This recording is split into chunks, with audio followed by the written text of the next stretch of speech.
Olá, queridas amigas. Olá, queridos amigos do Revisão. Tudo bem, pessoal? Sejam todos muito bem-vindos. É um prazer, é uma honra estar com vocês aqui sempre, sempre.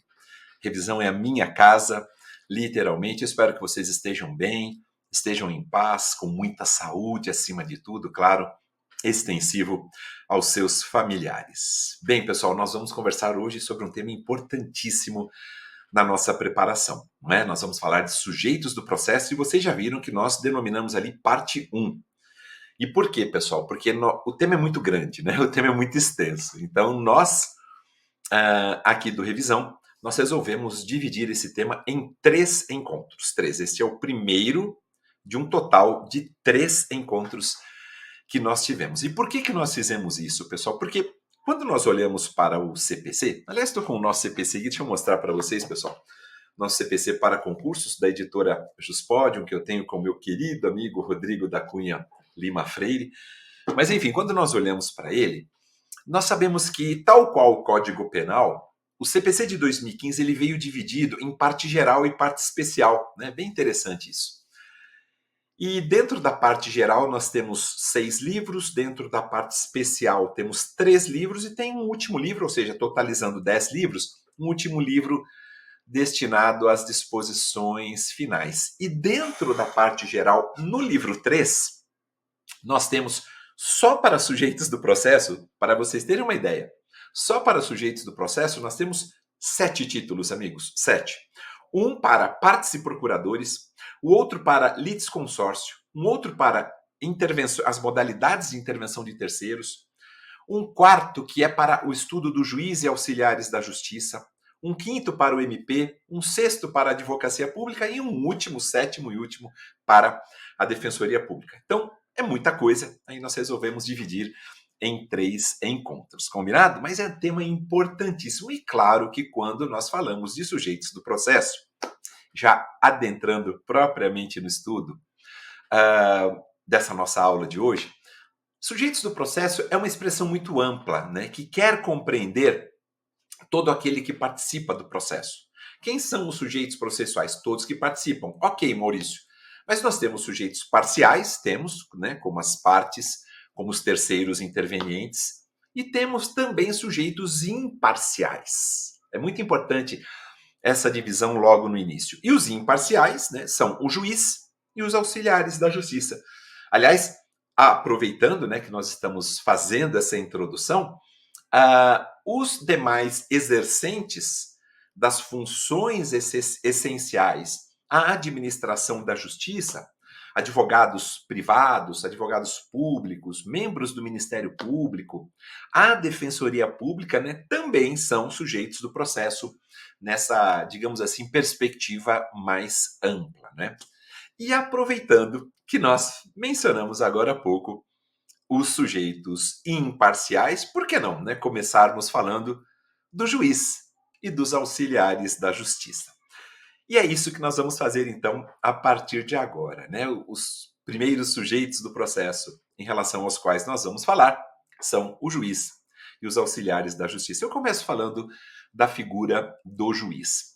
E eu destacaria para vocês que talvez de mais importante, isso com muita humildade, é uma dica de estudo, claro, talvez o mais significativo para nós estudarmos na nossa preparação, quando nós olhamos para a figura do juiz e o tratamento que o CPC de 2015 deu a ele, tem 2 situações que sempre precisam ser estudadas. Uma delas referente aos poderes do juiz, aos poderes hífen deveres, né? Porque eu costumo dizer que a todo poder, queridos amigos, corresponde um dever, né? Poderes que estão elencados lá no 139 e também as causas de impedimento e suspeição. Por isso que foi importante a gente falar da imparcialidade, né? Que é, evidentemente, uma característica inerente ao exercício da função jurisdicional. Pois bem, voltando aqui para o nosso CPC, vou pegar ele aqui novamente. Quando a gente vai lá para o 139, e nós temos ali o rol de poderes elencados, conferidos ao juiz, mas volto a dizer, amigos, na minha opinião, são poderes deveres, né? A todo poder corresponde, de fato, um dever. O que é que eu destacaria desse 139? Sem sombra de dúvidas, o inciso 4. Por quê? Porque o inciso 4 é uma novidade que nós temos comparativamente ao CPC de 1973, porque ele permite que o juiz aplique medidas indutivas, coercitivas, mandamentais ou subrogatórias, até mesmo para garantir o pagamento de prestação pecuniária. Não foi à toa que nós passamos a perceber, principalmente a partir de meados de 2016, lembrando que o nosso CPC entra em vigência no dia 18 de março de 2016, mas a partir de meados, junho, julho, começamos a perceber uma aplicação dessas medidas executivas atípicas em razão desses poderes que foram conferidos ao juiz para dar maior efetividade, principalmente aos atos executivos. Começamos a perceber que alguns juízes estavam determinando, como estão até hoje ainda, a apreensão de um passaporte do devedor, a apreensão de uma CNH de um devedor, o bloqueio do seu cartão de crédito, né? Algumas pessoas jurídicas que eram devedoras também passaram a ser impedidas de participar de procedimentos licitatórios enquanto não honrassem o seu débito, né? Tem uma discussão muito grande em torno disso, mas o STJ já praticamente pacificou o entendimento de que é possível você determinar a aplicação de medidas executivas atípicas, né, como a apreensão de passaporte, a apreensão de CNH, desde que respeitados os direitos fundamentais, a ideia de razoabilidade, de proporcionalidade, não é? Tem que haver um contraditório prévio, a decisão tem que ser devidamente fundamentada. Mais do que isso, né, deve haver um esgotamento das medidas executivas típicas, né? E o STJ também diz, olha, é importante que nós tenhamos indícios suficientes, não é, de patrimônio por parte do devedor. Mas o 139.4, né, eu só quis aqui ampliar um pouquinho mais, peço humildemente desculpas, né? O 139.4 é, sem sombra de dúvidas, um inciso importante a destacar. Como também, queridos amigos, o inciso 5, que diz, olha, é um dos poderes do juiz promover a qualquer tempo a autocomposição, preferencialmente com auxílio de conciliadores e mediadores judiciais. Aliás, permitam também relembrar a todos vocês que o nosso CPC de 2015 trata do papel do conciliador e do mediador de forma muito objetiva entre os artigos 165 a 175, tá? Claro que tem um manual de mediação do CNJ também, né? Vocês sabem muito bem que o CNJ vem tentando incentivar as técnicas, né, de solução consensual dos conflitos, a aplicação pelo menos desde 2010, né? Mas o 165 ao 175, para compreender melhor a função do mediador e do conciliador, são dispositivos importantíssimos. E um último, pessoal, só para a gente fechar, né, por conta até mesmo do nosso tempo, tem bastante coisa para a gente falar, esse 139, um detalhe importante para o inciso 8º. Por que é importante, Maurício, o 139, inciso 8º? Porque ele diz assim, que é um dos poderes do juiz, né, determinar a qualquer tempo, vejam que é a qualquer tempo, não é no momento procedimental específico, o comparecimento pessoal das partes. Amigos, o que está se falando aqui é da figura do interrogatório. Quando o juiz determina a oitiva das partes de ofício, o nome técnico que nós damos a este ato processual é interrogatório e não depoimento pessoal. Depoimento pessoal é quando uma parte quer ouvir a outra, não é? E vejam só que interessante, isso pode se dar a qualquer tempo, o juiz pode determinar o comparecimento pessoal das partes para inquiri-las sobre os fatos da causa, hipótese em que não incidirá.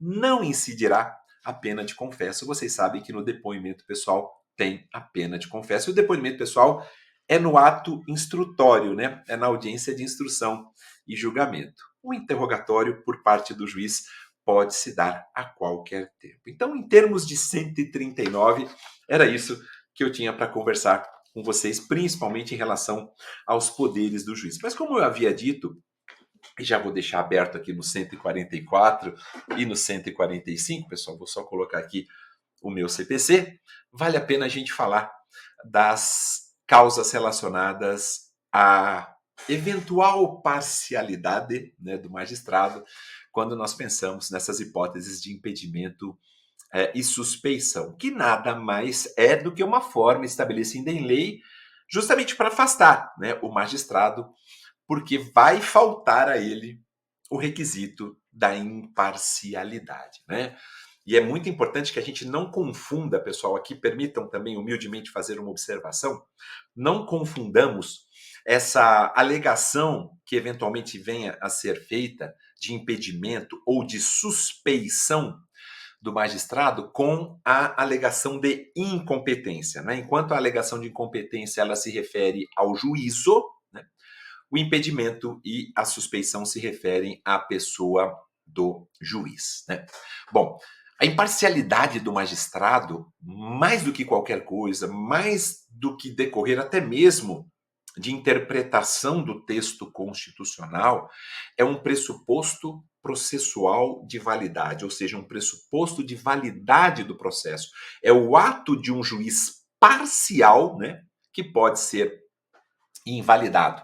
Ah, Maurício, mas a parcialidade é um vício que vai extinguir o processo? Não, não vai extinguir. O que vai ocorrer é que, sendo reconhecido o impedimento ou a suspeição, nós teremos o encaminhamento dos autos, evidentemente, ao seu substituto legal, né? Mas não que isso vai findar o processo. Maravilha, Maurício.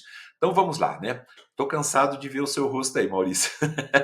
Por favor, coloca um slidezinho para a gente relaxar um pouquinho. Perfeito. Vou colocar, pessoal. Vamos começar com as causas de impedimento, né? Vamos colocar o artigo 144, só para a gente ter uma visão genérica dessas causas indicadas pelo magistrado, pelo legislador, perdão. Vamos lá, pessoal. Aqui está, olha. Vamos para o 144, que diz assim: há impedimento, então, primeiro, as causas de impedimento. Isso é muito importante na nossa preparação. Isso cai muito em prova objetiva. Há impedimento do juiz, sendo-lhe vedado exercer suas funções no processo. Inciso primeiro, em que interveio como mandatário da parte, em que oficiou como perito, em que funcionou como membro do Ministério Público ou prestou depoimento como testemunha, de que conheceu em outro grau de jurisdição, tendo proferido decisão, né? Isso pode efetivamente acontecer, por isso que o juiz estaria impedido de atuar nesse processo. Quando nele estiver postulando, amigos, só um detalhe, eu vou voltar para mim aqui rapidamente. Atentem, por gentileza, para esse inciso terceiro. Vocês vão entender o porquê, né? Daqui a pouco a gente vai falar de um inciso um pouquinho mais à frente. Nós vamos falar de uma ADI, né, que acabou sendo ajuizada, e o que é que ficou reconhecido em relação a esse inciso que está um pouquinho mais à frente, voto vencedor do ministro Gilmar Mendes, tá? Mas tem muito a ver com esse inciso terceiro. Atentem, por gentileza. Então, quando nele estiver postulando como defensor público, advogado ou membro do MP, o seu cônjuge ou companheiro, ou qualquer parente consanguíneo ou afim em linha reta ou colateral até o terceiro grau, inclusive. Inciso 4, quando for parte no processo, ele próprio, o próprio magistrado, né? Seu cônjuge ou companheiro ou parente consanguíneo afim em linha reta ou colateral até o terceiro grau, inclusive, né? Quando for sócio ou membro de direção ou de administração de pessoa jurídica, parte no processo, quando for herdeiro presuntivo, donatário ou empregador de qualquer das partes. Inciso 7, em que figure como parte instituição de ensino com a qual tenha relação de emprego ou decorrente de contrato de prestação de serviços. Isso é muito importante, porque vocês sabem que por força de mandamento constitucional, além de exercer a magistratura, o magistrado, né, só pode lecionar, então também isso é muito importante. Às vezes nós nos deparamos, isso já aconteceu comigo, de me deparar com uma demanda em que uma das partes era uma instituição de ensino na qual eu lecionava. É claro que eu estou completamente impedido de analisar aquela demanda, né? Mas, amigos, vem agora o inciso que eu pedi para vocês atentarem. Primeiro, o nono, tá? Vou pular de propósito. Também haverá o impedimento quando promover ação contra a parte ou seu advogado.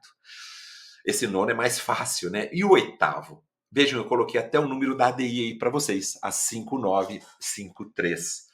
Diz assim: o juiz está impedido de atuar no processo em que figure como parte cliente do escritório de advocacia de seu cônjuge, companheiro ou parente consanguíneo ou afim em linha reta ou colateral até o terceiro grau, inclusive, mesmo que patrocinado por advogado de outro escritório. Pessoal, isso aqui é muito, muito, muito importante.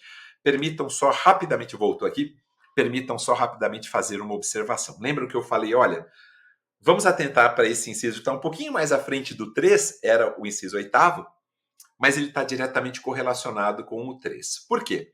Porque o Supremo Tribunal Federal entendeu que é inconstitucional esse inciso 8º, né?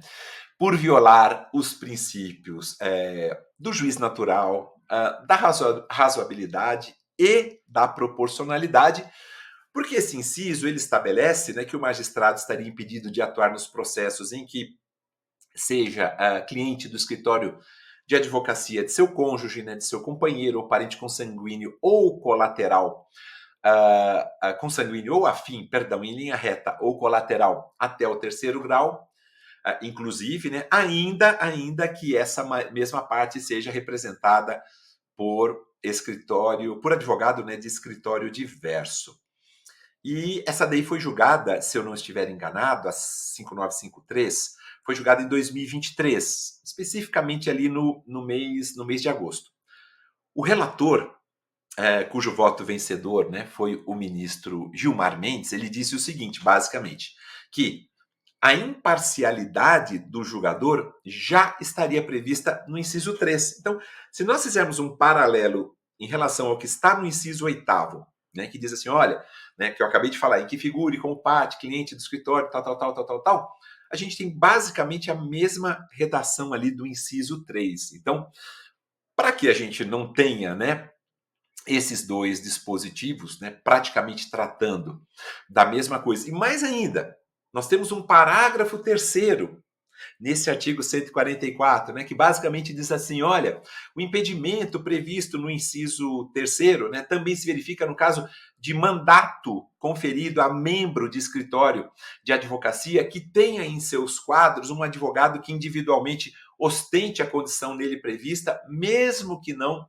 intervenha diretamente no processo. Então, quer dizer, esse parágrafo terceiro, ele acaba estendendo o impedimento, né, para estas situações. E aí, por conta disso, né, o ministro Gilmar Mendes, que teve, né, obviamente, o seu voto acatado como voto vencedor, disse que nós estaríamos diante de uma flagrante situação de inconstitucionalidade, tá bom? Então, muito cuidado, né, principalmente se forem trabalhadas essas questões relacionadas tanto ao inciso 8º quanto ao inciso 3º. Eu vou colocar de novo aqui, pessoal, permitam só para a gente recordar, vejam como é que está a redação do inciso 3º. Acho que eu consegui agora, de novo, né? Só para a gente lembrar, olha, o juiz está impedido, né, de atuar em processos quando nele estiver postulando como defensor público, advogado ou membro do MP, seu cônjuge ou companheiro, ou qualquer parente consanguíneo afim em linha reta ou colateral, até o 3º grau, inclusive, não é, pessoal? Então, fica bem clara, qual foi a intenção do ministro Gilmar Mendes quando reconhece a inconstitucionalidade, né, do inciso 8º, tendo em vista que nós já temos uma regra lá no inciso 3º. Outro ponto importante, pessoal, de nós recordarmos, diz respeito ao parágrafo 1º e ao parágrafo 2º, que eu vou trazer aqui rapidamente para vocês, dizendo, na hipótese do inciso 3º, o impedimento só se verifica quando o defensor, o advogado ou o MP já integrava o processo antes do início da atividade judicante do juiz. E o parágrafo 2º, também importante, dizendo, é vedada a criação de fato superveniente, né, a fim de caracterizar impedimento do juiz. Tem que se pensar em tudo, essa que é a grande verdade. E o legislador pensou em tudo, né? Quando a gente tenta trabalhar os critérios de probidade processual, né, nós precisamos pensar em tudo, e evidentemente que vai ter gente para agir de má fé, vai ter, obviamente, hipóteses envolvendo litigância de má fé. E além das causas de impedimento, ainda em relação à figura do juiz, claro que as causas de suspeição, vamos para o artigo seguinte, que é o 145, depois a gente faz um apanhado para fechar o estudo da figura do juiz, pessoal. O 145 dizendo, olha, aqui não é impedimento, aqui é hipótese de suspeição. Então, diferentemente das causas de impedimento, né, que acabam, né, normalmente envolvendo situações ou fatos objetivos, as causas de suspeição, vocês sabem muito bem, normalmente elas envolvem fatos ou situações subjetivas, né? Como, por exemplo, o inciso primeiro, olha, amigo íntimo ou inimigo de qualquer das partes ou de seus advogados.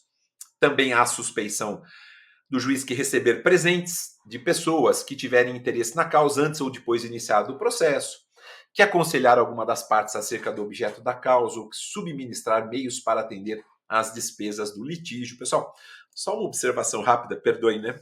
É interessante que o legislador ele se preocupou em dizer assim, olha, o juiz será suspeito quando ele receber presentes, mimos de pessoas que tiverem interesse na causa antes ou depois de iniciado o processo. Por que o legislador se preocupou com isso? Ele se preocupou, queridos amigos, porque nós vivemos num país de dimensão continental. Nós temos as mais distintas realidades, não é? Realidades sociais, nós temos situações que podem evidenciar uma hipótese de suspeição e outras nem tanto. Mas pensando no geral, o legislador falou, é melhor positivar, né? É melhor positivar. Isso acaba acontecendo, né? Por exemplo, eu não me esqueço que no meu primeiro ano, numa determinada comarca, no sul de Minas, né, no final do ano, um pouquinho antes do início do recesso forense, né, uma determinada parte que saiu vencedora. Eu fiquei só um tempo nessa comarca, em seguida eu saí dela, mas no final do meu primeiro ano lá, essa parte saiu vencedora e ela veio e falou assim, foi conversar com um oficial de justiça que trabalhava comigo, falou, olha, eu queria só deixar aqui uma leitoa, literalmente isso, amigos, uma leitoa para o Dr. Maurício, né? Porque eu tive um processo aqui, eu sei que ele está saindo, ele está indo embora e tal. Mas enfim, eu queria deixar uma leitura de presente aqui para ele. Estamos chegando aí nos festejos, né? De final de ano. E isso acontece, amigos, né? Isso acontece por conta dessas realidades distintas que nós temos, né? Mas voltando então lá às hipóteses de suspeição, vamos para o inciso 3, que diz que também haverá suspeição quando qualquer das partes for a sua credora ou devedora de seu cônjuge ou companheiro de parentes desses, em linha reta até o terceiro grau, inclusive. Inciso 4, também haverá suspeição do juiz interessado no julgamento do processo em favor de qualquer das partes. Amigos, perceberam? Interessado. É um aspecto subjetivo, né? É muito claro, acho que fica muito claro aí para todos vocês. Parágrafo 1º, o juiz pode se declarar suspeito por motivo de foro íntimo sem necessidade de declarar as suas razões. Isso, evidentemente, acontece, né? Principalmente quando você está em comarcas menores. Essas hipóteses de suspeição, elas acabam ficando um pouquinho mais evidenciadas, né? Comarcas com vara única, principalmente, né? E então é claro que o juiz vai dizer, olha, eu estou suspeito, não precisa declinar quais são as razões que o levaram a tanto, tá certo? Amigos, e esse 145, ele tem um parágrafo também, o segundo, né, que diz assim que será ilegítima, né, ou seja, não será considerada a suspeição quando houver sido provocado, né, por quem a litiga, a alega, desculpa, há uma provocação dessa suspeição, a própria a parte que está ali alegando, então não haverá que se dizer ou se falar em suspeição, ela será considerada ilegítima, e esse parágrafo segundo também traz uma segunda hipótese dizendo que será ilegítima a alegação de suspeição quando a parte que a alega tiver praticado algum ato que acabe representando uma manifesta aceitação do próprio arguído. O 145, basicamente, o que eu recomendaria para vocês nele é a leitura das hipóteses ali indicadas, não é? E o que é que a gente consegue destacar? O que é que a gente consegue compreender tanto do 144 quanto do 145? E aqui eu chamo meus queridos amigos para a gente poder fechar mais ou menos esse raciocínio em relação a esses dois dispositivos. As hipóteses de impedimento e de suspeição são aplicadas em todas as instâncias, tá bom, amigos? Não é só no primeiro grau, não é só no segundo grau. Elas se aplicam, né, ao processo específico, né? Não serão aplicadas, é claro, a todo e qualquer processo, mas sim aquele processo específico. Como eu já disse, as causas de impedimento, elas têm uma natureza objetiva, não é? Então nós temos uma presunção absoluta da imparcialidade, essas causas elencadas no 144, né? E as causas de suspeição, por sua vez, têm natureza subjetiva, ou seja, é preciso que haja provas que demonstrem que haverá, ou haveria, né, melhor dizendo, interferência na parcialidade do juiz. Aí é uma presunção relativa, uma presunção iuris tantum. Quando nós pensamos nas hipóteses de impedimento, é uma presunção absoluta, tá? E também eu acho que vale a pena a gente lembrar que a suspeição, ela preclui, né? Enquanto que o impedimento não, né? Também outro dado interessante, permitam só rapidamente dizer, no que diz respeito à taxatividade, né? Das hipóteses de suspeição e de impedimento, o rol do 145, esse que nós acabamos de falar, das hipóteses de suspeição, esse rol do 145, ele é exaustivo, tá bom? Ou seja, são somente aquelas hipóteses. Agora, quando a gente olha para o 144, as causas de impedimento, aí a gente tem uma divergênciazinha doutrinária. É só para a gente colocar aqui, mas eu não vou me aprofundar por conta até mesmo do nosso tempo, né, nessas divergências doutrinárias. Maurício, como é que você alega as causas de impedimento e de suspeição? Porque no CPC de 73 você fazia isso através de um instrumento chamado exceção, e não existe mais a exceção. É verdade.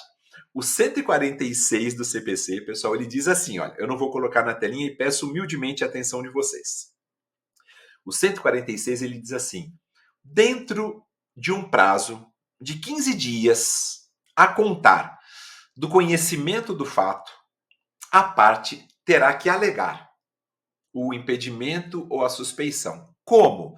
Através de uma simples petição, uma petição específica, que é dirigida ao juiz, na qual, nessa petição, quem alegar o impedimento ou a suspeição tem que indicar o fundamento da recusa, não é? E pode, evidentemente, fazer com que essa petição venha acompanhada de documentos em que se funda a alegação, inclusive até testemunhas, rol de testemunhas. Isso está previsto no artigo 146 do nosso texto processual civil, tá bom? Então não se alega mais mediante exceção, é uma simples petição. Maurício, e se o juiz reconhecer o impedimento, né, ou a suspeição ao receber a petição? Bom, se ele reconhecer de plano, né, se ele se enquadrar numa das hipóteses do 144 ou do 145, o que ele tem que fazer é determinar a remessa dos autos imediatamente ao seu substituto legal. Agora, se isso não acontecer, né, caso contrário, tendo sido alegado impedimento ou a suspeição, ele determina a autuação em apartado, né, dessa petição, e no prazo de 15 dias ele se manifesta, ele vai apresentar ali as suas razões. Também ele pode juntar documentos, pode também, claro, o juiz também tem a possibilidade de trazer rol de testemunhas, né, se houver, e ordena a remessa do incidente a quem? Ao tribunal hierarquicamente superior, porque é ele que vai, evidentemente, analisar, né? Vai chegar lá no tribunal, vai ser distribuído o incidente, aí o relator que for designado, ele vai declarar os efeitos em que ele recebe aquele incidente. Se o incidente for recebido, vamos supor, sem efeito suspensivo, né, o relator no tribunal fala, não vou suspender nada não, o processo volta a correr, não é? Mas se for com efeito suspensivo, quer dizer que o relator lá no tribunal falou, opa, para tudo. Tem uma alegação de impedimento, de suspensão aqui, para tudo, né? Aí o processo fica suspenso até que nós tenhamos o julgamento desse incidente. Mas, Maurício, enquanto, né, não for declarado o efeito em que é recebido esse incidente, né? Por quê? Porque pode demorar lá no tribunal, pode demorar lá em cima, né? Ou mesmo quando ele for recebido com efeito suspensivo. Aí, e se eu quero pedir uma tutela de urgência? Para quem que eu vou pedir? Tem que ser para o substituto legal. Tem que ser. Se for com efeito suspensivo, claro que vai ter que ser para o substituto legal. E também enquanto não for declarado em que efeito é recebido esse incidente. Nada de mandar para o juiz, né, esse pedido de tutela de urgência, nada de encaminhar para o juiz cuja parcialidade tenha sido ali questionada. Né? E depois o tribunal vai decidir, né, vai ver o que é que vai ser acatado ali, se é uma hipótese de impedimento, se é hipótese de suspeição, né? Se for, o tribunal vai declarar a nulidade dos atos, né, do juiz, né? Se isso aconteceu quando já estavam presentes o motivo do impedimento ou da suspeição, tá certo? Então, em linhas gerais, pessoal, né? Era basicamente isso que eu tinha para dizer para vocês. E sem descurar de um outro elemento importante, que é o fato de que os impedimentos, né, os motivos, perdão, de impedimento e os motivos de suspeição, porque isso já caiu em prova objetiva, também esses motivos são aplicados aos membros do MP, aos auxiliares da justiça, os mesmos motivos de impedimento e suspeição de 144 e 145, e aos demais sujeitos imparciais do processo. Amigos, isso tudo está no 148, que eu tenho quase certeza que eu trouxe aqui. E se eu trouxe, eu vou só rapidamente colocar para vocês, amigos. Eu tenho quase certeza que eu trouxe. Trouxe sim. Ó. Vamos dar uma olhadinha rapidamente. Está aqui, tá, pessoal? Os membros do MP, aos auxiliares da justiça. Muito cuidado, isso já caiu em prova objetiva, repito. E aos demais sujeitos imparciais do processo. A parte interessada deverá arguir o impedimento da suspeição em petição fundamentada, na primeira oportunidade em que lhe couber falar nos autos, o processamento do incidente se dará em separado, sem suspensão do processo, tem que ter um contraditório, facultada a produção probatória, não é? Quem disciplina essa arguição nos tribunais é o regimento interno de cada tribunal, e o disposto nos parágrafos 1º e 2º, que vocês estão vendo aí, não se aplica à arguição de impedimento ou de suspeição de testemunha. Até porque a gente sabe, né, que as testemunhas podem ser contraditadas. Né? Bem, amigos, né, só para a gente, então, agora sim arrematar, né, o tratamento da figura do juiz, eu acho que vale a pena a gente dizer que é óbvio, e eu acho que seria o mais razoável, é importante mencionar que o magistrado também pode reconhecer a suspeição ou o impedimento de ofício, né? Seria o mais razoável que isso acontecesse, tá certo? Agora sim a gente fecha o tratamento da figura do juiz. Maurício, auxiliares da justiça. Pois é. O que a gente poderia falar em relação aos auxiliares da justiça, né? Eu vou ser bem rápido em relação ao tratamento dos auxiliares da justiça, focando no artigo 149, que eu vou pegar aqui, né, no nosso CPC, para fazer a leitura com todos vocês. Peço humildemente a autorização, pessoal.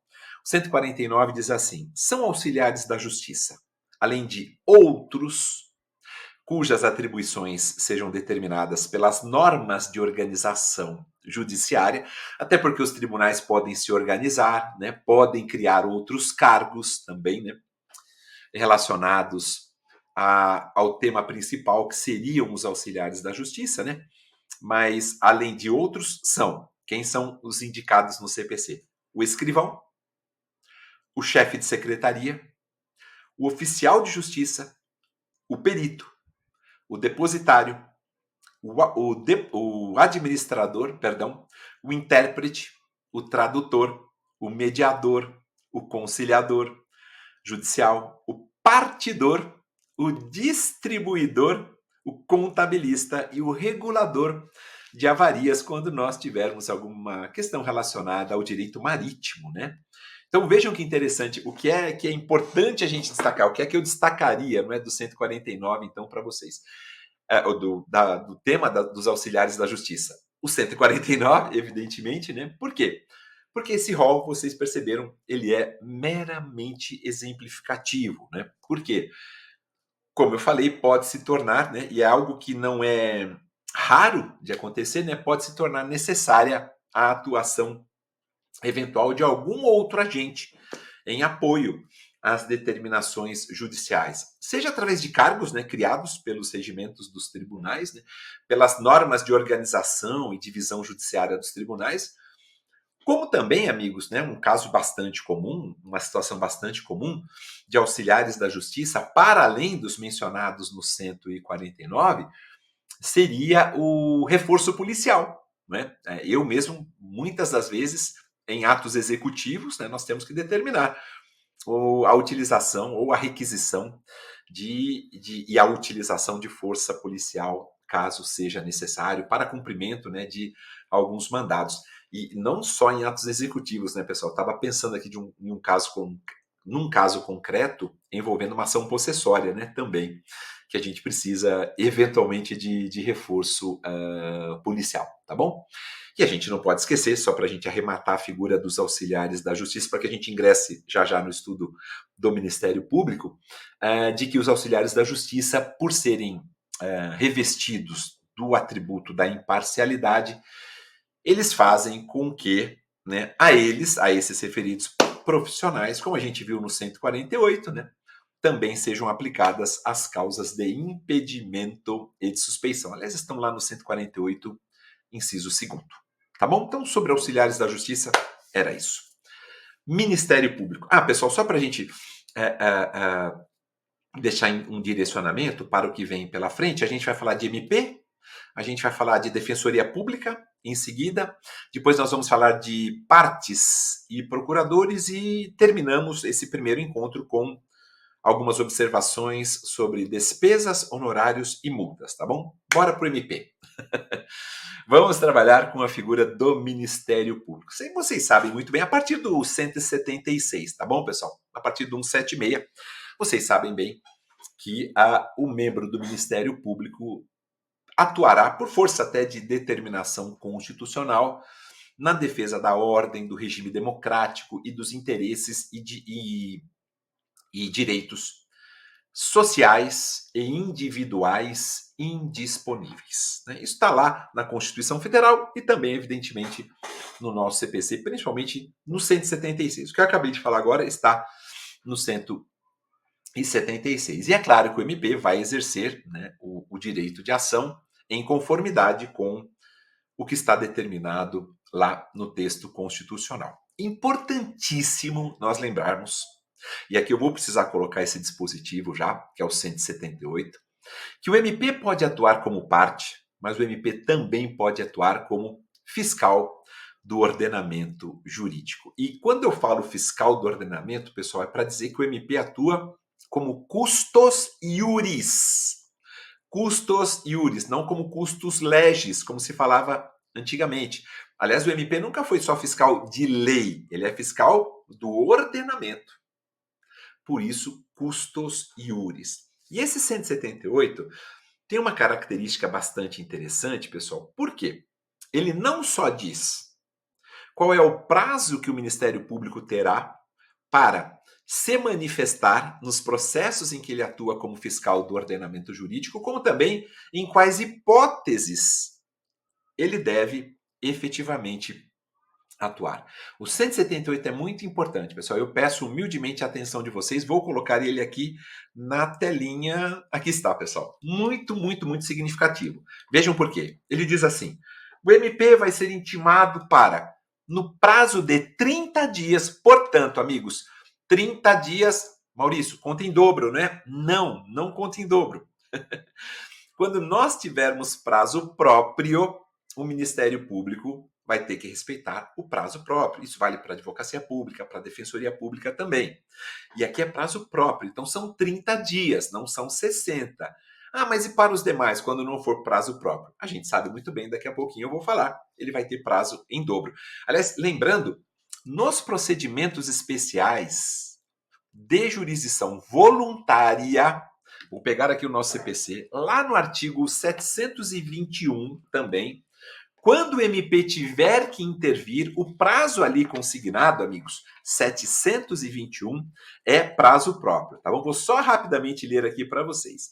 Ele diz assim: serão citados todos os interessados nos procedimentos especiais de jurisdição voluntária, bem como intimado o MP nos casos do 178, né, que a gente vai ver, naquelas hipóteses, para que se manifestem querendo no prazo de 15 dias. Então, são 15, não são 30. Eu trouxe aqui só duas hipóteses, né? Duas hipóteses legais de prazo próprio para a atuação do MP. Então, retornando lá, amigos, o MP será intimado para, no prazo de 30 dias, e são 30, não são 60, prazo próprio, intervir como fiscal da ordem jurídica. Vejam que não é fiscal da lei, por isso que eu falei que a expressão é custos iuris, nas hipóteses previstas em lei ou na Constituição Federal e nos processos que envolvam. Vamos dar uma olhadinha. Primeiro, interesse público ou social? Aqui, pessoal, é o interesse público primário, né? Aquele que diz respeito a bem comum, aqueles bens que digam respeito ao interesse da coletividade, tá, pessoal? Então, muito interessante. Ah, Maurício, mas o MP tem que participar quando for interesse público secundário, né? Ou seja, da pessoa jurídica de direito público? Não, não. Repito, é somente quando nós estivermos diante de interesse público primário, tá? Então, repito, são as causas inerentes ao bem comum, ao interesse da coletividade.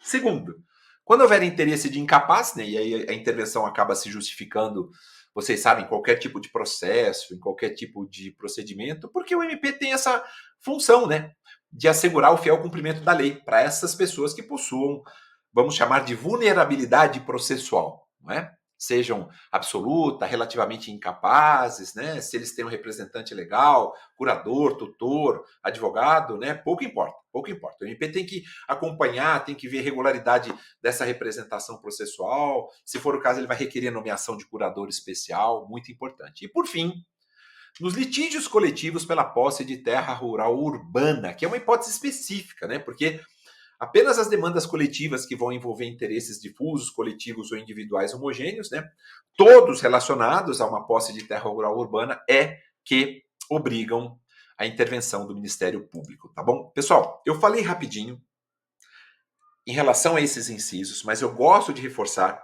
que são questionamentos muito comuns em provas objetivas, esses incisos, os três, né, e o caput do 178. Quanto ao seu parágrafo único, pessoal, só para deixar bem claro aqui, né, ele diz que a participação da Fazenda Pública não configura, não é a hipótese, né, por si só, de intervenção do Ministério Público. Ah, Maurício, tem Fazenda Pública, né, então o MP tem que atuar na causa. Não, não configura.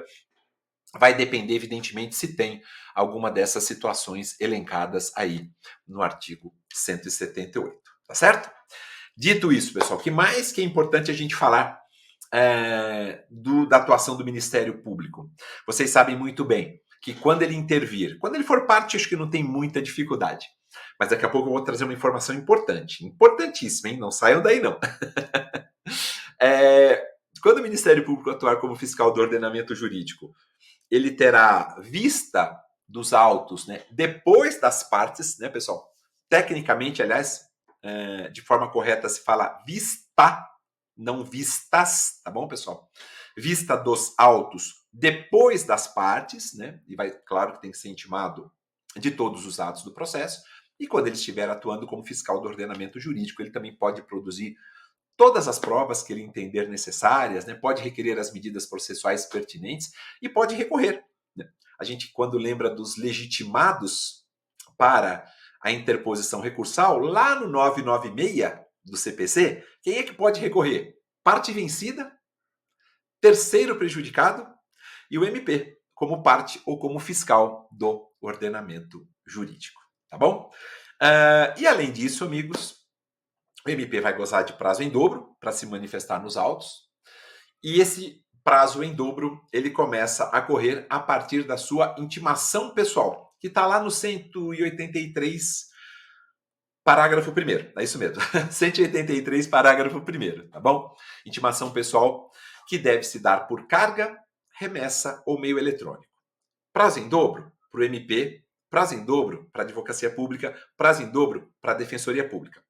Prerrogativa da intimação pessoal por carga, remessa ou meio eletrônico para o MP, para a Advocacia Pública e para a Defensoria Pública. Maurício, quando tivermos prazo próprio, é prazo próprio. Tá bom? Não se esqueçam disso, por gentileza. E tem um dispositivo muito interessante também. Isso é igual tanto para o MP, é bom que a gente já fala de defensoria pública, né, também, tanto para o MP, quanto para a advocacia pública, quanto para a defensoria pública, que é a responsabilização civil regressiva, né, para esses três entes públicos. É possível que eles sejam responsabilizados de forma regressiva quando? Quando eles agirem com dolo ou fraude.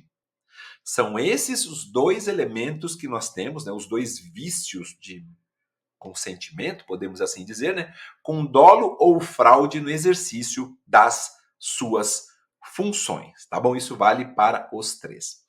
E eu quero, amigos, trazer aqui também, até porque nós sabemos que as bancas estão cobrando muito posicionamento jurisprudencial, ementas, né, ou resumos dos informativos do STJ e do STF, eu quero trazer aqui, eu separei duas súmulas importantes sobre a atuação do MP.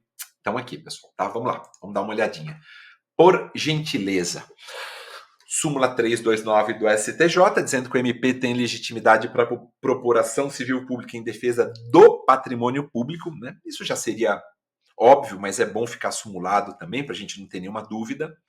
E a súmula 643 do Supremo, a primeira é do STJ, dizendo que o MP tem legitimidade para promover ação civil pública cujo fundamento seja a ilegalidade de reajuste de mensalidades escolares. A gente chegou a esse ponto, né, de questionar tanto no Supremo, de nós termos que sumular algo que, na minha humilde opinião, é muito óbvio, né?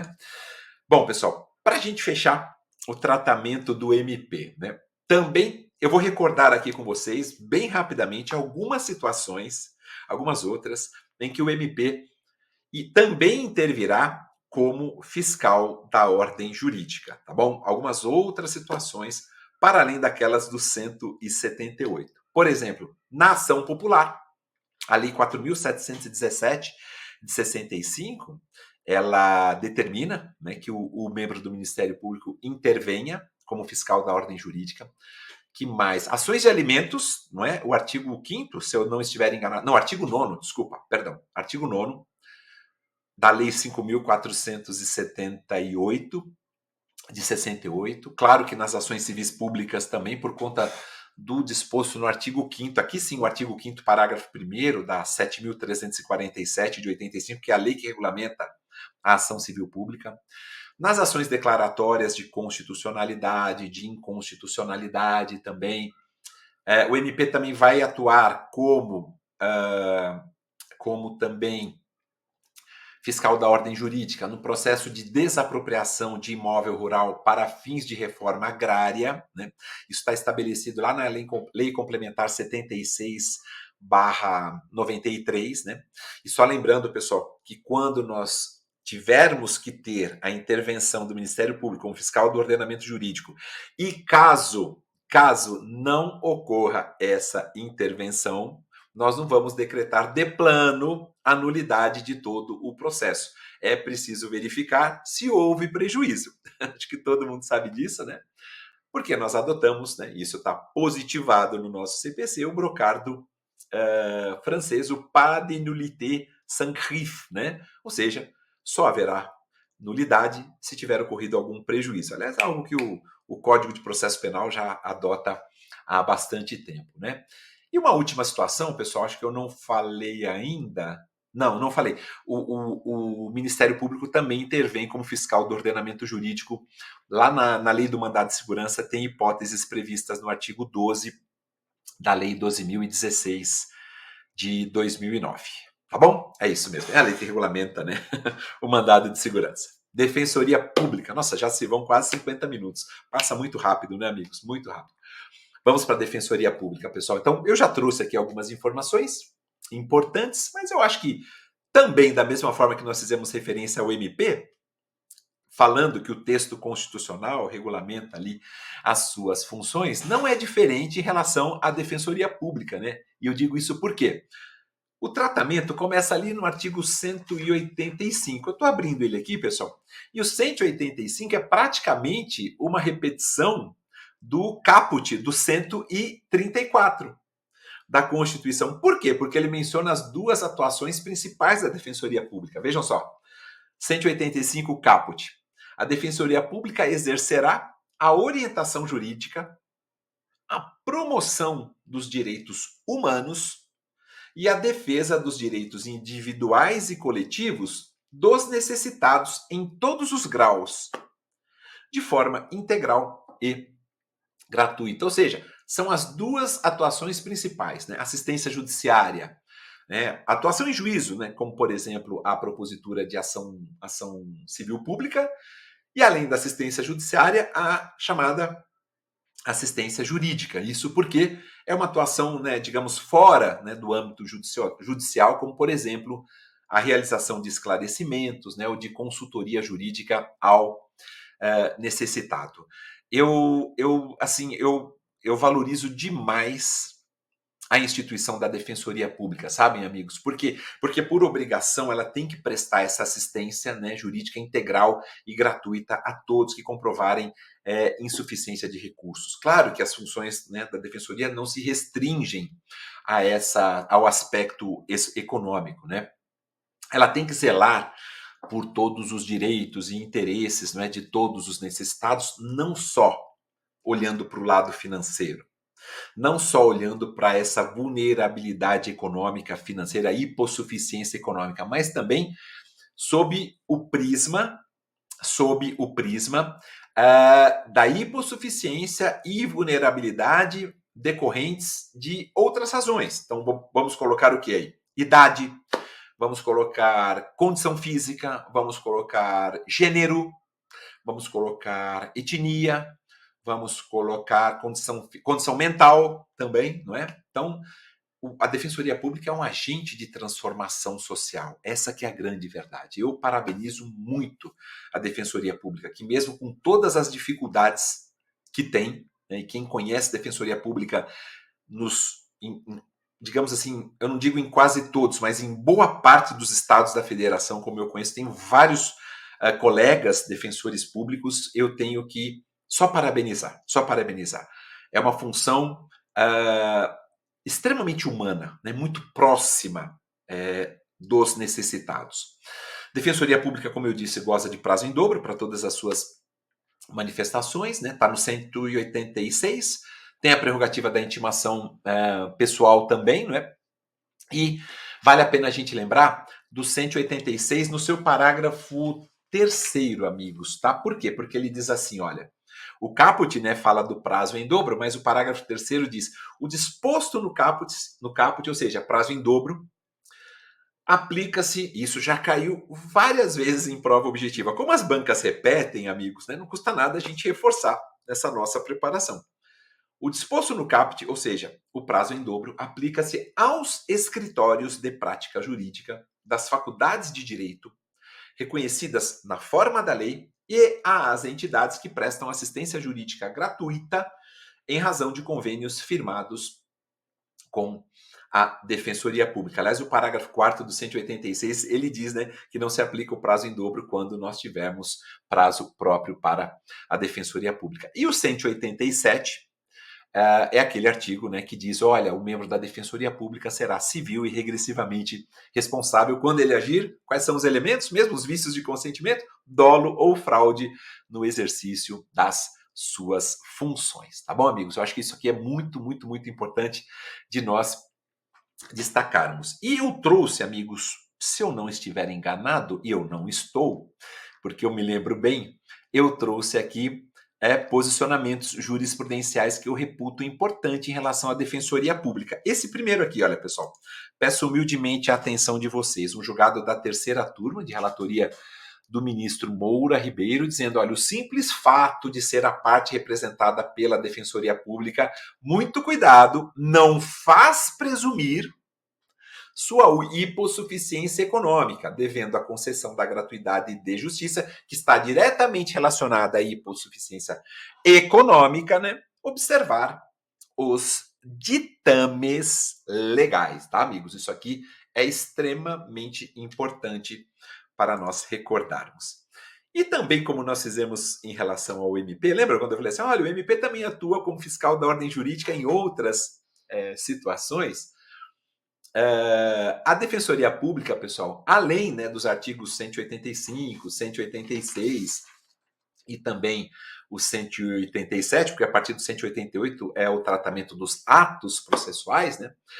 Nós temos outros dispositivos ao longo do CPC, além do 185 ao 187, em que nós teremos uma atuação da Defensoria Pública. Por exemplo, pessoal, quando a gente olha lá para o caput, perdão, para o caput não, para o parágrafo 3º do artigo 3º do nosso CPC, que trata ali das normas fundamentais do processo civil, lá está escrito que é um papel da Defensoria Pública também estimular, e todos os operadores do direito, né, mas incluindo a Defensoria Pública, estimular a conciliação, a mediação e outros métodos de solução consensual dos conflitos, né? Também, meus amigos, o artigo 11, que trata da fundamentação das decisões judiciais e também fala das hipóteses de segredo de justiça, fala do princípio da publicidade, o parágrafo único do artigo 11 do CPC, isso tudo no capítulo das normas fundamentais do processo civil. Ele diz que os defensores públicos terão acesso, né, aos processos que tramitam em segredo de justiça. Outro ponto importantíssimo. A Defensoria Pública, por conta do CPC de 2015 e por conta do que estabelece o parágrafo único do artigo 72, muito cuidado, pessoal, a Defensoria Pública exerce a função de curatela especial. Está lá no parágrafo único do artigo 72. Maurício, lembra pra gente aí quais são as hipóteses em que vai ter que ser nomeado um curador especial. Tem muita gente que diz assim, não adianta nada, né?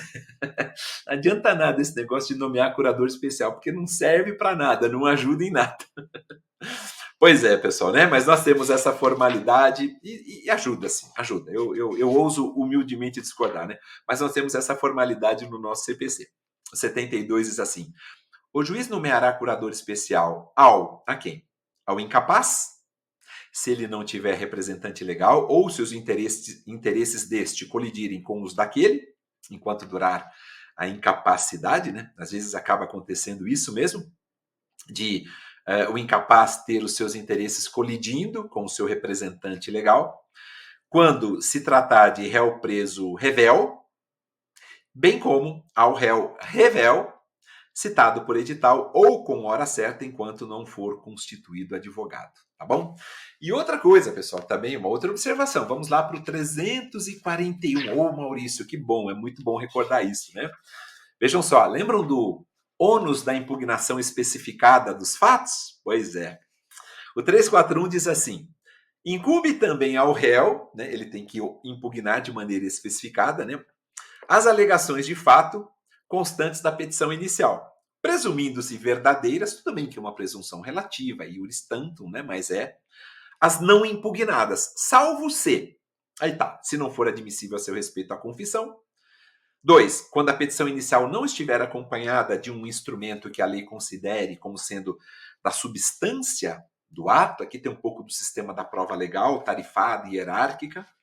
Inciso 3º, quando estiver em contradição com a defesa considerada em seu conjunto, né? Então a gente também tem que analisar o conjunto probatório como um todo. Mas o parágrafo único que é o mais interessante, porque ele diz assim: sabe esse ônus da impugnação especificada dos fatos, Maurício? Ele não se aplica ao defensor público, não se aplica ao dativo e não se aplica ao curador especial. Tá bom, amigos? Muito importante a gente lembrar isso. Também outro dado interessante em relação à Defensoria Pública é que o parágrafo 6º do artigo 77, daqui a pouco a gente vai falar sobre ele, diga-se de passagem, ele diz que aos membros da Defensoria Pública não se pode aplicar multa, uma multa punitiva por prática de ato atentatório à dignidade da justiça. Por quê, pessoal? Porque eventual prática de ato atentatório à dignidade da justiça por parte da Defensoria Pública implicará, se for o caso, em responsabilidade disciplinar que vai ser apurada pelo respectivo órgão, né, de classe ou pela corregedoria. O juiz tem que oficiar e pronto, né? Também, pessoal, o caput do artigo 91, ainda sobre defensoria pública, ele diz que as despesas dos atos processuais que sejam praticados a requerimento de um defensor público, essas despesas serão pagas ao final pelo vencido.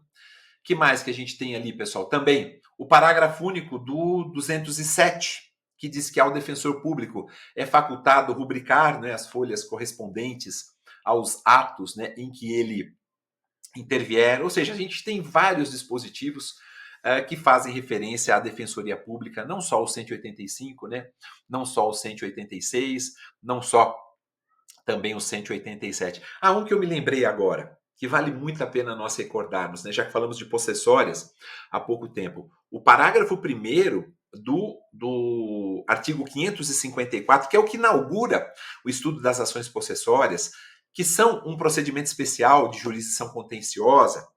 O 554 trata do princípio da fungibilidade no seu caput, mas no parágrafo 1º, ele diz que a defensoria pública ela tem que ser intimada se a ação possessória ou na ação possessória estiver configurada no polo passivo a presença de um grande número de pessoas em situação de hipossuficiência econômica, não é?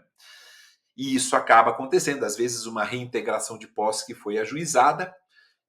Nós tivemos uma invasão, por exemplo, de uma propriedade rural por membros de um determinado movimento, então tem muita gente ali que acabam, né, se enquadrando dentro dessa situação de hipossuficiência econômica. A Defensoria Pública tem que ser intimada, né, nessas hipóteses, tá bom, pessoal? É só para trazer aqui algumas outras situações mais interessantes, para além daquelas indicadas no artigo 185, 186 e 187, tá certo? Bem, pessoal, vamos falar um pouquinho de partes e procuradores, né? Porque a gente já falou de juiz, a gente já falou de MP, a gente já falou de defensoria pública e agora eu preciso falar de partes e procuradores. E o que é que seria interessante nós falarmos? Dos deveres das partes, né, e de seus procuradores. Isso está lá também no livro 3, né? O assunto ele é tratado a partir do 77. Eu sempre costumo falar, aliás, quando a gente pensa em litigância de má-fé, né, eu sempre recordo aos meus queridos alunos, meus queridos amigos, eu falo assim, pessoal, não deixem de estudar o 77, porque ele tem ali os deveres das partes e dos procuradores. Não deixem de estudar o 80, porque ele fala das hipóteses de litigância de má-fé. Não deixem de estudar o 81, porque o 81 traz as sanções decorrentes, né, da litigância de má-fé. Mas, enfim, é a partir do 77 que a gente tem ali os deveres, a responsabilidade, né, processual das partes por dano processual, despesas. A gente tem a questão dos honorários advocatícios, lá no 85, enfim, multas, gratuidade de justiça e por aí vai. Então, o que seria interessante, pessoal? Eu vou tentar não usar tanto slide agora, até porque eu já vi que nós já passamos de 1 hora, mas eu quero trazer as informações mais importantes aqui para vocês, né? Primeiro, começando a abordagem pelo 77, que é um dispositivo, repito, amigos, né, muito cobrado em provas objetivas. O 77, ele basicamente diz assim, que além de outros deveres que estejam previstos, né, no CPC, deveres de quem? Das partes, de seus procuradores ou de todo e qualquer sujeito que participa do processo, além de outros, né, tem aqueles que são expostos no 77. Por exemplo, né, o inciso 1º, que diz assim, expor os fatos em juízo conforme a verdade. Vejam a que ponto que nós chegamos. Nós temos uma legislação que diz aquilo que deveria ser inerente a todo e qualquer comportamento processual probo. Probo. É por isso que a gente fala tanto hoje de litigância abusiva. É por isso que o CNJ emite uma recomendação, como a de número 159. É por isso que nós temos o tema 1188, ou seja, né, são situações específicas, delicadas, mas que precisam, né? Eu digo delicadas porque elas precisam ser mencionadas. Nós vamos ter muita gente agindo de boa fé, mas nós vamos ter gente que vai procurar agir de má fé. Então, exponha os fatos em juízo conforme a verdade. É óbvio, é claro que a gente parte do pressuposto que requerente, requerido, ou autor e réu, terceiros intervenientes, a advocacia pública, o Ministério Público, a Defensoria Pública, o juiz, perdão, todos agirão com probidade. Todos, né? Mas às vezes é importante a gente dizer o que é o óbvio também, né? O inciso segundo também do artigo 77 também traz uma observação importante dizendo, olha, estou lendo aqui para vocês, é dever não formular pretensão ou apresentar defesa quando cientes que são destituídas de fundamento.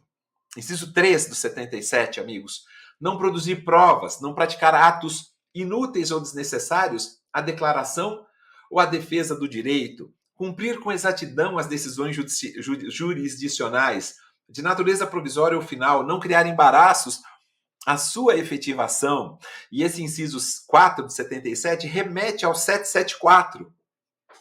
O 774 está lá no livro 2 da parte especial que é destinada ao estudo do processo de execução, dizendo, olha, pratica ato atentatório à dignidade da justiça, por exemplo, quem frauda a execução, ou aquele devedor que tem bens penhoráveis, né, e não indica, e que oculta esses bens, né, que omite esses bens, né, isso tem muito a ver, né, com o 77, inciso 4, também o inciso 6, pessoal, que diz assim, não praticar inovação ilegal no estado de fato de bem ou de direito litigioso, pessoal. Isso é muito importante, né, nós fazemos essa referência ao inciso 4, como também ao inciso 6, né, perdão, como eu falei, como também ao inciso 4, os dois incisos, né, tanto o 4 quanto o 6, eu queria fazer apenas uma observação rápida, porque eu não vou falar de todos do 77,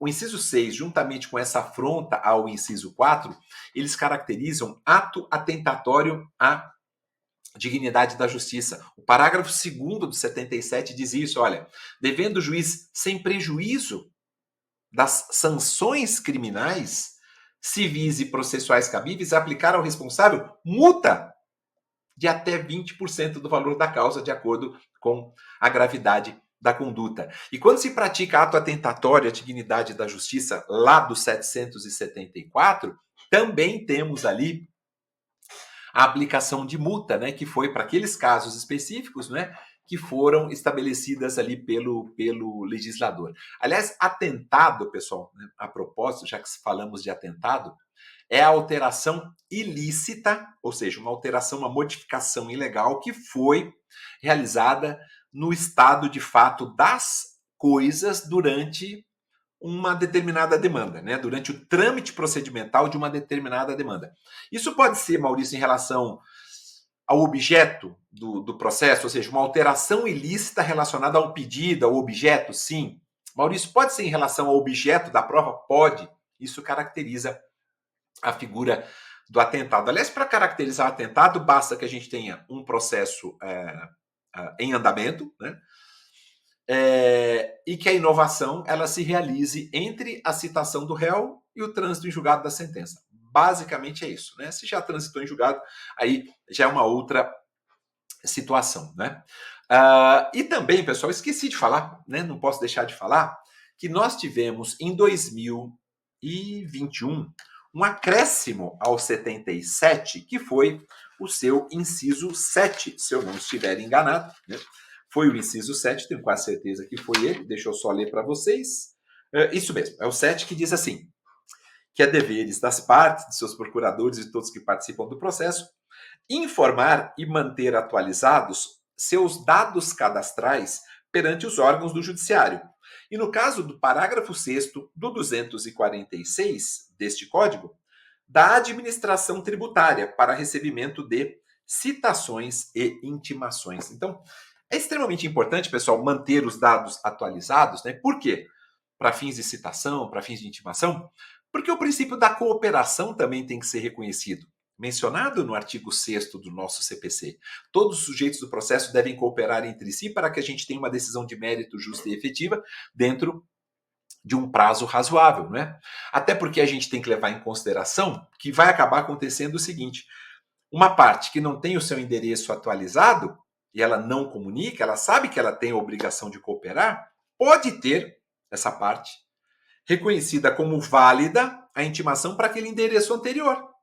Ah, ela se mudou, então a intimação não é válida. Não, se ela sabe que ela tem que cooperar e manter os seus dados atualizados, será sim considerada válida aquele endereço que não foi alterado, ou seja, a intimação encaminhada para o endereço que não foi modificado, né?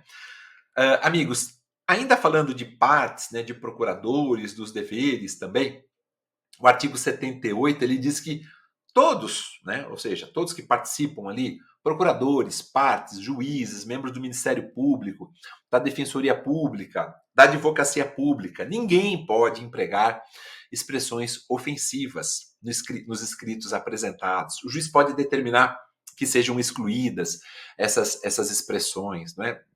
É algo também óbvio, mas que precisa ser dito. Às vezes o óbvio precisa ser dito, né?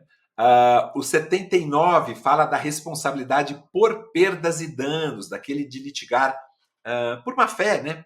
Seja como autor, como réu, também como interveniente, né? Eu acho que vale a pena só a gente lembrar que isso não se aplica ao juiz, isso não se aplica também ao Ministério Público, não é? Mas por que não se aplica? Porque, obviamente, que vai ter a responsabilização civil regressiva se for constatado que eles agiram de forma inadequada no exercício das suas funções, né, com dolo, com fraude.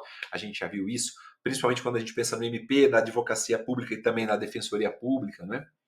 O artigo 80 fala, como eu mencionei para vocês, quem é que é considerado litigante de má-fé, quem que é aquele que altera, por exemplo, a verdade dos fatos, aquele que usa do processo para conseguir um objetivo ilegal, aquele que oferece resistência injustificada ao andamento do processo. São todas hipóteses de litigância de má-fé muito, muito, muito importantes indicadas no artigo 80. E no 81 nós temos as sanções, né?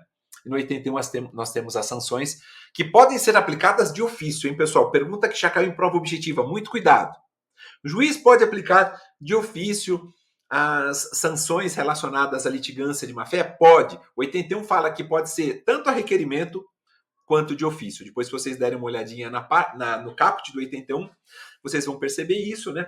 E é uma multa que tem que ser superior a 1%, né, e inferior a 10% do valor da causa devidamente corrigido, né? Isso para indenizar a parte contrária em relação aos prejuízos que ela venha a sofrer, tá bom? E pessoal, está mencionada no 81. É interessante, né, dizer que essas verbas punitivas, a gente está falando de litigância de má-fé, essas verbas indenizatórias, elas têm como credor a parte contrária. Você acaba enriquecendo a parte adversa, né? Diferentemente daquilo que acontece quando nós pensamos nos valores pagos em decorrência da prática de ato atentatório à dignidade da justiça.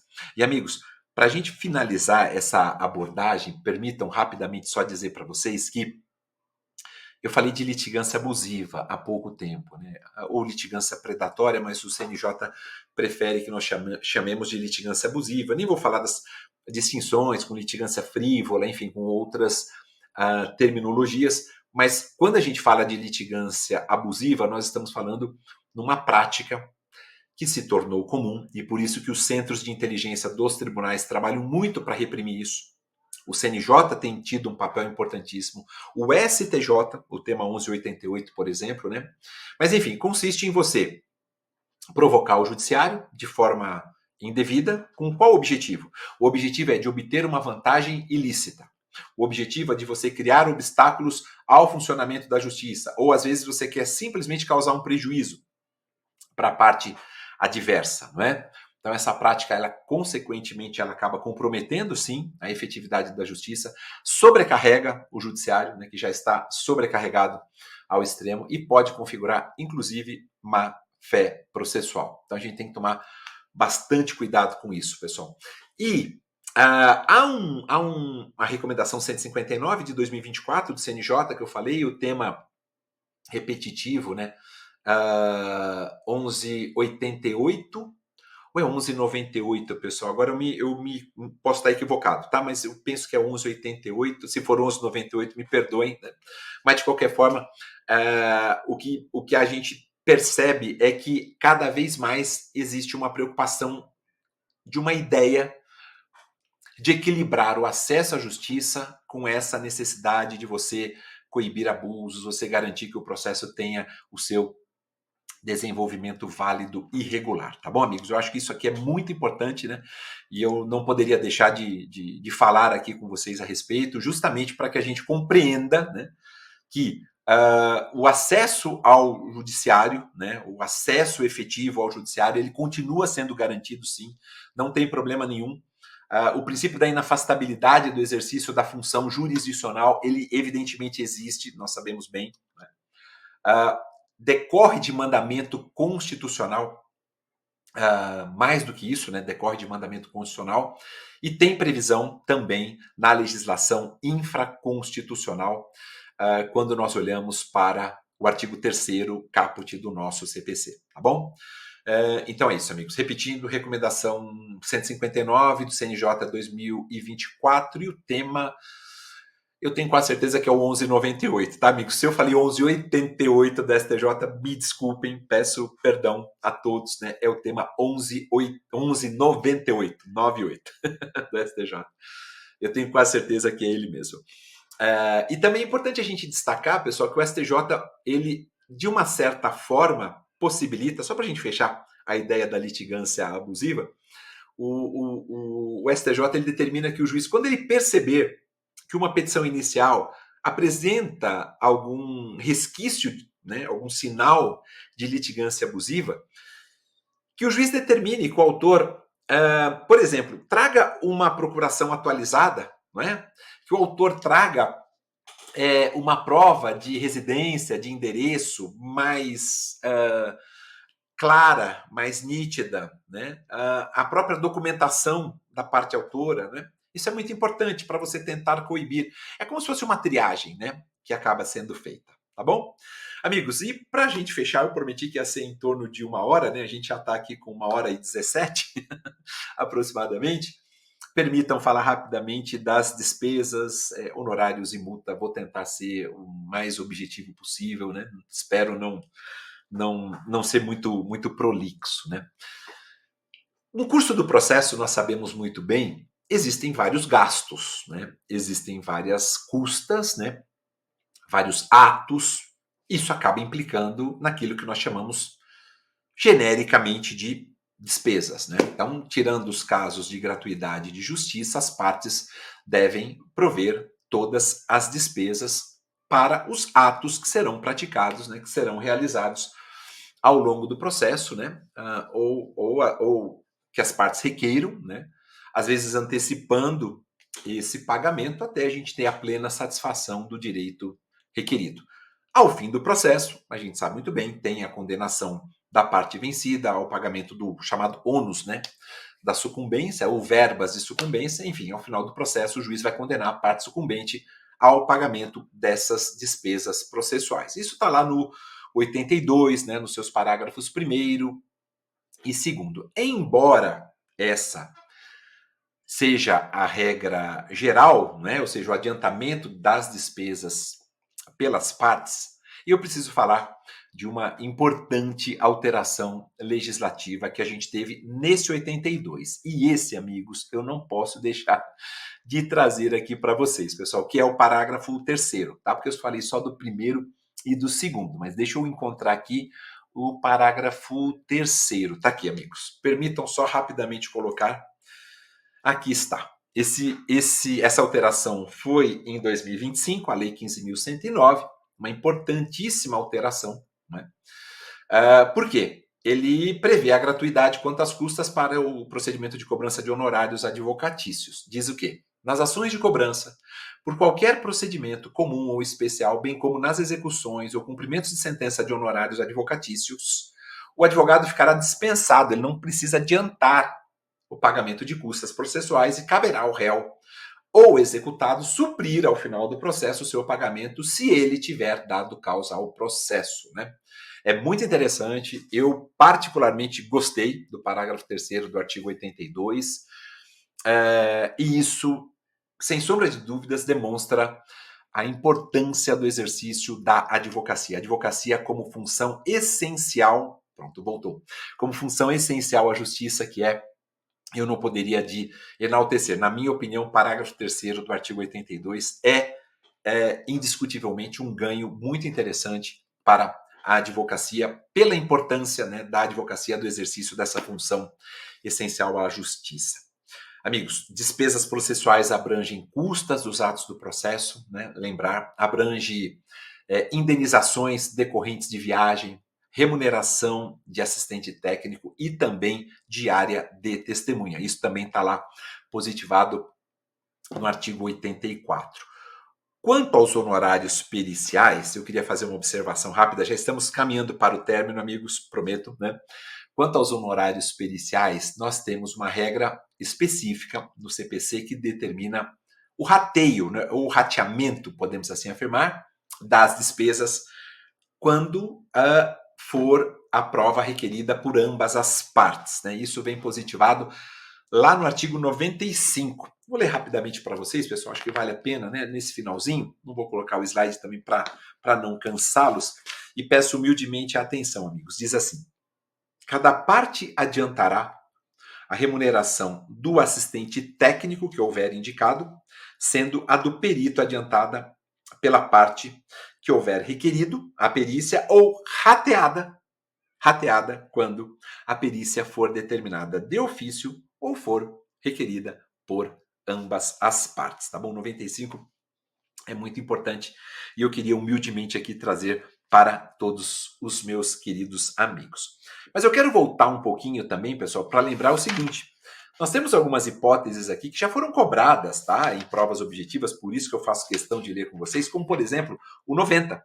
O 90 diz assim: proferida a sentença com fundamento em desistência, em renúncia, né? Desistir é uma coisa, renunciar é outra. Vocês sabem muito bem que quando desiste, você pode ingressar novamente. Quando você renuncia, você está abrindo mão do seu direito. Aí não tem mais como ingressar com a demanda, né? Então, proferida a sentença com fundamento em desistência, em renúncia ou em reconhecimento do pedido, as despesas e os honorários serão pagos pela parte que desistiu, pela parte que renunciou ou pela parte que reconheceu. 90 é um dispositivo que já teve cobrança em provas objetivas com uma certa frequência. Nos últimos tempos, nem tanto, tá, pessoal? Eu estou pensando principalmente nas carreiras de procuradorias, né? Mas, de qualquer forma, eu preciso falar. Como também no 92. O 92 diz o seguinte: quando a requerimento do réu, o juiz proferir sentença sem resolver o mérito, o autor não poderá propor novamente. Vamos supor que foi requerimento do réu, o réu dizendo assim: excelência, eu sou parte legítima para figurar no polo passivo. Estou trazendo essa preliminar aqui na minha contestação, né? Invocou o 338, 339, por exemplo. Não sou eu, quem tem que figurar no polo passivo é fulano ou Beltrano, não é? E o 338 e o 339 autorizam isso. Então, se foi esse o requerimento do réu e o juiz acatou, ele vai proferir uma sentença sem resolução de mérito, com base no 485, e aí o autor não poderá propor novamente aquela demanda sem pagar ou depositar em cartório as despesas e os honorários a que foi condenado, tá bom, amigos? O 90 e o 92 são dois artigos que eu precisava falar com vocês também. Como, por fim, o 91. Por que o 91, pessoal, né? E tudo isso que eu falei, pessoal, tudo consta, e tudo isso consta do nosso excelente material, do nosso PD Full, né?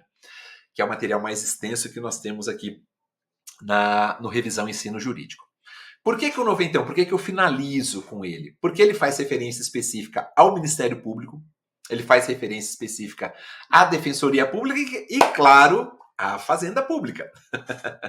E, claro, à Fazenda Pública.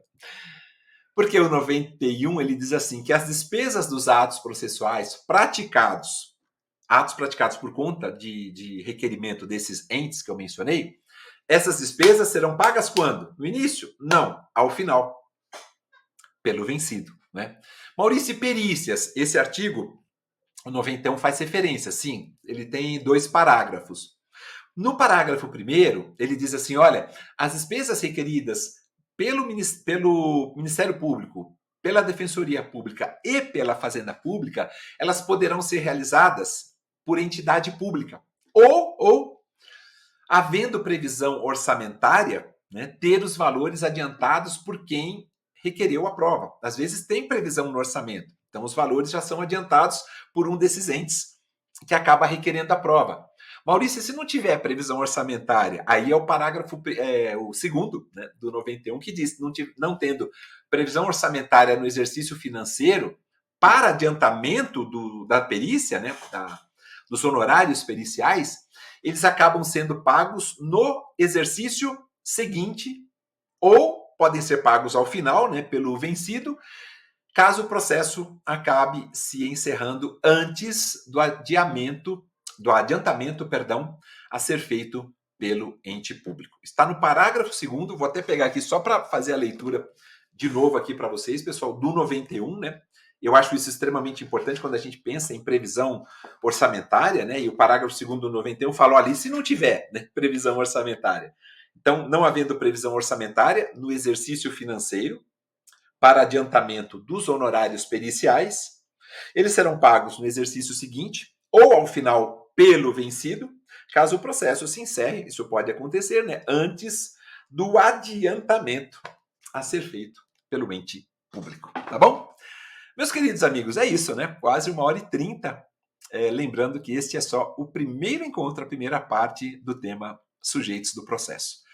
Humildemente espero que tenha sido proveitoso. Quero agradecer a todos que estão aqui, todos que estão acompanhando. Meu muitíssimo obrigado de coração. Vocês não têm ideia de como eu fico feliz quando eu vejo um feedback positivo, né? Quando eu vejo, poxa, valeu, a gente conseguiu entender o tema, né? Essa é a minha maior responsabilidade, é a minha maior obrigação, e eu me esforço muito, eu faço isso com muito amor, faço com muito carinho, porque também já estive aí do outro lado. Eu sei que não é fácil, né? E eu quero ajudá-los nessa preparação, vocês podem contar comigo, tá bom? É isso, pessoal. Mais uma vez, muito obrigado a todos que ficaram até o final. A gente se vê no nosso próximo encontro, né, que vai ser o segundo, sobre sujeitos do processo, e eu espero por todos, tá certo? Bons estudos, amigos. Fiquem com Deus, um grande abraço e até lá.